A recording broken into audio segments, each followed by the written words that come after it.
Welcome to the series of ENG 101 short lectures. ये ENG 101 की short lecture series की video है। Complete series इस चैनल के ऊपर अपलोड की जा रही है और आज की वीडियो के अंदर आपको लेक्चर नंबर 16 करवाया जा रहा है। तो शुरू करते हैं आज के इस ट्यूटोरियल को। So introduction to evaluating texts.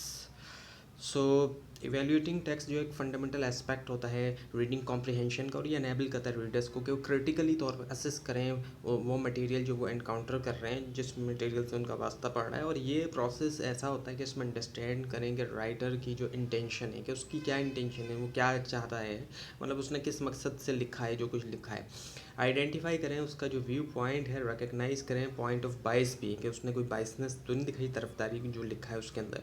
So reader को जो है वो इतना ऐसा होना चाहिए कि वो डिस्टिंग्विश करे फैक्ट और ओपिनियन के दरमियान, कि क्या फैक्ट्स हैं और क्या ओपिनियन है। और इसके ऊपर पिछले लेसन्स में काफ़ी डिटेल आ चुकी है कि किस तरीके से इन दोनों के दरमियान फ़र्क किया जाता है। फैक्ट जो है इसके पीछे कोई ना कोई एविडेंस होता है, जबकि ओपिनियन जो है एक राय होती है।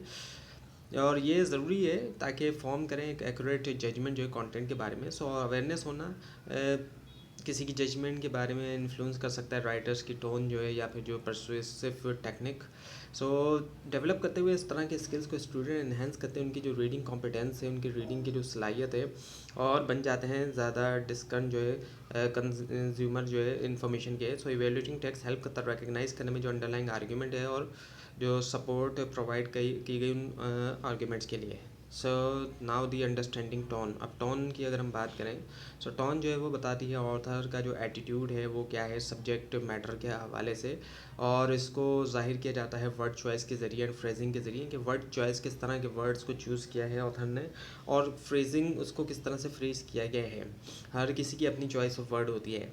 सो रिकग्नाइज करना टोन को जो है वो एसेंशियल होता है इंटरप्रेट करने के लिए। जो इमोशनल अंडरटर्न है टेक्स्ट की, जो इमोशन है टेक्स्ट के अंदर, और एग्ज़ाम्पल लें तो एक सेंटिमेंटल टोन जो है एविडेंट है जब स्पीकर जो है वो बता रहा होता है इमोशनल अटैचमेंट जो है एक घर के साथ, उसकी चाइल्डहुड मेमोरी जहाँ से जुड़ी होती है, बचपन की यादें। और एक टॉलरेंट टोन शो करती है एक्सेप्टेंस, इसके बावजूद कि इम्परफेक्शन होने के बावजूद। टॉलरेंट है ज़ाहिर बात है जब भी वो एक्सेप्ट किया जा रहा है इम्परफेक्शन के बावजूद। जबकि एक बिटर टोन जो है वो कन्वे करती है रिजेंटमेंट जो है लिविंग कंडीशंस के बारे में। और ऑप्टिमिज्म जो है उसको शो किया जाता है होपफुल एक्सपेक्टेशंस के ज़रिए। इम्प्रूवमेंट के लिए ह्यूमर जो है उसको यूज़ करते हुए मॉक किया जाता है सिचुएशन को, और वो भी प्लेफुली तौर पर। सो अंडरस्टैंड करना इन टोन्स को हेल्प करता है रीडर्स को कि ग्रैस्प करें ऑथर का पर्सपेक्टिव और जो इमोशनल स्टांस है, और जो कि ज़रूरी होता है एक्यूरेट टेक्स्ट एवेल्यूशन के लिए। Now the irony in text. Irony जो एक नुआंस्ड टोन होती है, जो कि जिसमें ये होता है डिस्क्रिपेंसी होती है एक्सपेक्टेशन और जो रियलिटी इन दोनों के दरमियान होती है, मतलब। और ये इसको कैटेगराइज किया जाता सकता है सिचुएशनल और जो वर्बल आयरनी है, दोनों तरह से सिचुएशनल और वर्बल आयरनी। सो सिचुएशनल आयरनी जो है होती है जब आउटकम जो सिचुएशन का कॉन्ट्रेरी होता है इस चीज़ के मुकाबले में कि जो एक्सपेक्टेड है। जैसे कि एक फायर फाइटर जो है यूज़ कर रहा है पेट्रोल होस इंस्टेड के वाटर, ताकि वो बुझा सके आग जो है आयरनिक सिचुएशन में। दूसरी एग्जांपल ये कि एक मेड जो है उसको इनवाइट किया गया है प्रेस्टिजियस इवेंट में, जहाँ पर उसका एम्प्लॉयर जो है वो नहीं है, या हाईलाइट कर रहा है सोशल आयरनी को। वर्बल आयरनी दूसरी तरफ ये होती है कि से कहना एक चीज़ लेकिन मीनिंग उसकी अपोजिट होना।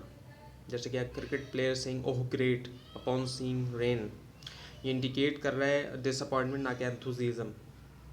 रेन यानी कि जब उसने बारिश देखी तो उसके यूं मुंह से निकल रहा oh great is seeing upon that, seeing upon seeing rain, यानी कि बारिश देख के ये इस तरह से बोल रहा है। तो अब ये यहाँ पर डिसअपॉइंटमेंट है, एंथुजिज्म नहीं, हालांकि अल्फाज जो है वो एंथुजिज्म वाले लग रहे हैं। दूसरा ये जो है इंस्टेंस सार्केस्टिकली तौर पे प्रेज करना, जो पुअर एक्टर होते हैं उनकी परफॉर्मेंस के तौर पे सार्केस्टिकली तौर पे भी प्रेज किया जा रहा होता है।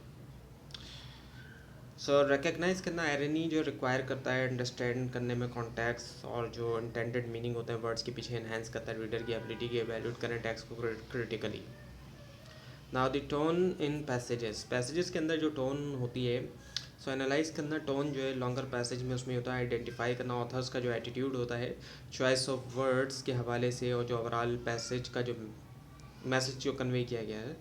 और पहले पैसेज के अंदर टोन क्रिटिकल होती है क्योंकि ऑथर डिस्कस करता है नेगेटिव इम्पैक्ट जो ओवर क्राउडिंग के ह्यूमन बिहेवियर के ऊपर और ड्रॉ करता है पैरेलल जो है एनिमल स्टडीज़ के साथ। सेकंड पैसेज जो अडॉप्ट करता है एक सिंपैथिक टोन, एडवोकेट करते हुए अंडरस्टैंडिंग और रिहेबिलिटेशन जो ड्रग एडिक्ट्स की, ना कि हार्श इन्वायरमेंट, हार्श जजमेंट की एक्चुअली। थर्ड पैसेज एक्सप्रेस करता है, बताता है फ्रस्ट्रेशन जो है, और डिटेल होती है जैसे कि detailing a poor service experience with a carpet company and considering legal action.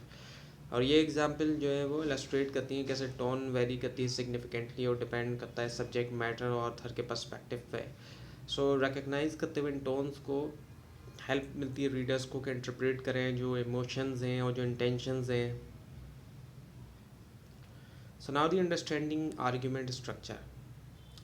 एक वेल कंस्ट्रक्टेड आर्ग्यूमेंट जो होता है उसके अंदर क्लियर पॉइंट या क्लेम होता है जिसको सपोर्ट किया जाता है पर्सुएसिव या लॉजिकल जो एविडेंस होते हैं, और एबिलिटी जो कि रिकग्नाइज करने की और इवेल्यूएट करने के लिए आर्ग्यूमेंट्स सेंट्रल होती है रीडिंग कॉम्प्रीहेंशन के लिए और क्रिटिकल थिंकिंग के लिए। फॉर एग्जांपल जैसे कि एक स्टेटमेंट अगर हम लें कि माय नेबर्स आर इनकंसीडरेट, ये जो है रिक्वायर कर रहा है सपोर्टिंग डिटेल्स जैसे कि लाउड म्यूज़िक एट नाइट हो गया या फिर ब्लॉकिंग ड्राइवेज, इस तरह से।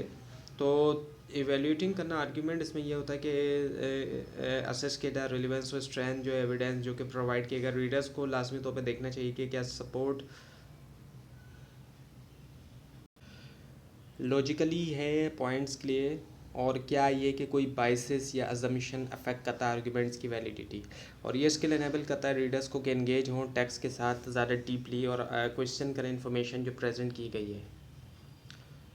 तो ये था आज का ट्यूटोरियल। आपको इस बारे में कोई क्वेश्चन और उसमें मिस्टेक भी दिखाई दे ज़रूर हाईलाइट कीजिए, और इस पूरी सीरीज़ को देखने के लिए उस चैनल को सब्सक्राइब कीजिए, बेल आइकन के ऊपर क्लिक कीजिए। Thanks for watching this video and best of luck.